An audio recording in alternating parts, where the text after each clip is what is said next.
Welcome to Clear Play, powered by Typico Sportsbook. I'm your host, Tony Anderson, and this weekend we have the 2022 French Open, so joining us is national sports columnist Dan Wolken. Dan, what are some of your keys to winning this tournament? Well, the French Open's always unique because it's on clay, and it's a different surface. It's a huge part of the tennis season. In the spring, typically, it's the surface that a lot of European and South American players grow up playing on. You know, for a lot of the Americans, it's a little bit unique. It usually favors players who primarily compete from the baseline.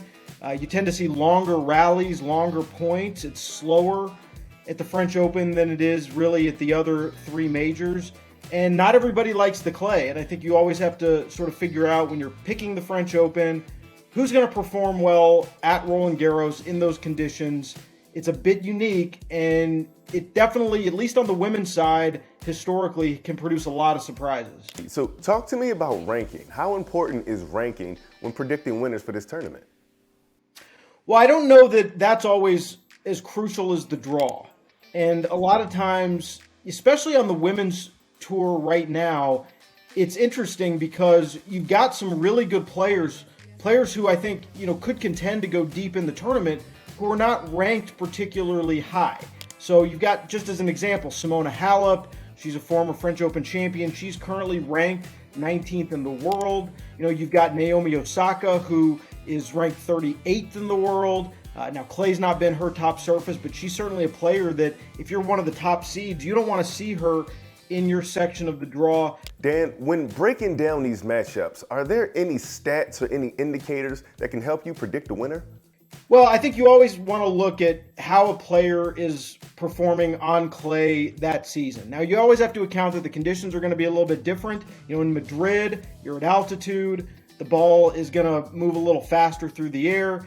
In Italy, it's a little bit warmer. It's going to maybe bounce a little bit higher. So, you always have to account for that. But I always try to look at what kind of form a player is coming in with. Have they had some good results in the past couple months? And, I always think certainly when you're on clay, players who like to rally, who have some variety in their game. Dan, do you approach the women's draw differently than the men's side in predicting winners? Yeah, certainly if you look at the last, 10 years or so of tennis, on the men's side, you can pretty much boil it down to a few contenders to win the title. And you had in 2020, Iga Swiatek, who's now the number one player in the world. And it's interesting when you look at this women's draw, she is the heaviest favorite coming into a Grand Slam on the women's side that I can remember in quite some time. She has won 5 tournaments in a row. She's on a major streak right now. She's got that one major, the French Open, when she was 18 years old. Right now, she is the best player in the world on the women's side, and it's not particularly close.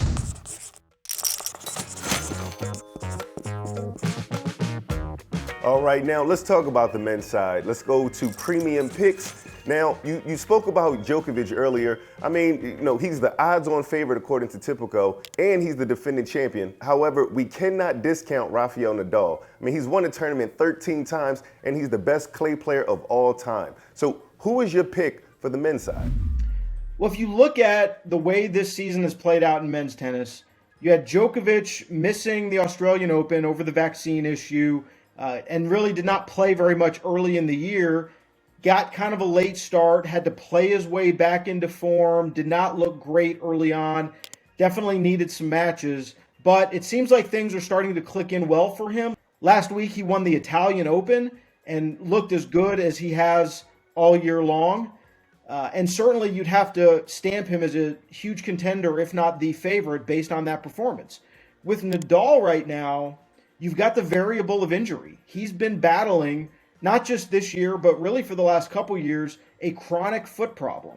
And if you look at the way he's played his last couple tournaments, I think it's a big, big concern. His health right now is not at a level that I think would probably favor him getting through 7 difficult matches. So Dan, moving on to the women's side, 8 different women have won this tournament in 8 straight years. Who's your odds-on favorite to win, and what do you think about the American women's chances in winning the whole thing? Yeah, Iga Swiatek is the clear favorite on the women's side, just based on the streak she's been on this year. She's just a dominant player on the women's tour right now. Now, that doesn't mean she's automatically going to win the French Open, but she has won Roland-Garros before in 2020. The role she's on right now, she's a deserving favorite. I also think you have to look at a player like Ons Jabeur, the Tunisian who won the title in Madrid a few weeks ago, got to the finals of the Italian Open. She's an excellent clay court player who's got great variety in her game, and she's playing with tons of confidence right now. As far as the Americans, I think one of the really good signs from this spring is that Jessica Pegula, ranked number 11 in the world, terrific year, really playing the best tennis she's ever played.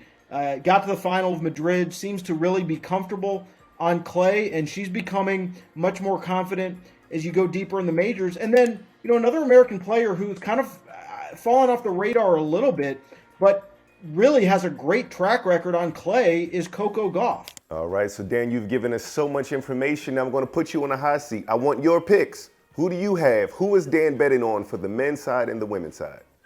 Well, I'll tell you what, on the men's side, I really think Carlos Alcaraz is ready to do this. He is absolutely fearless. He has so much confidence. He's got incredible skills, no weaknesses, forehand, backhand, serve. If you watch the way he played in Madrid, his drop shot was absolutely lethal. He has the attention of the top players. He's proven he can beat everybody in the world. And I really think what we're seeing with Alcaraz is very much like what we saw with Rafael Nadal back in 2005 when he won the French Open as a teenager. So I'm going to go with Alcaraz. On the women's side, I cannot pick against Iga Swiatek. I think from a betting standpoint, there's probably a number of other players who would be better value. Swiatek is not going to give you great odds, but she just seems to be so much better right now than everybody else, especially on clay. It's really hard to envision her losing. Hey, listen, Dan, thank you so much. When Dan speaks, bettors better listen. I know I am. I am Tony Anderson, signing off a Clear Plate. Make sure you go to Tipico and lock in your bets right now.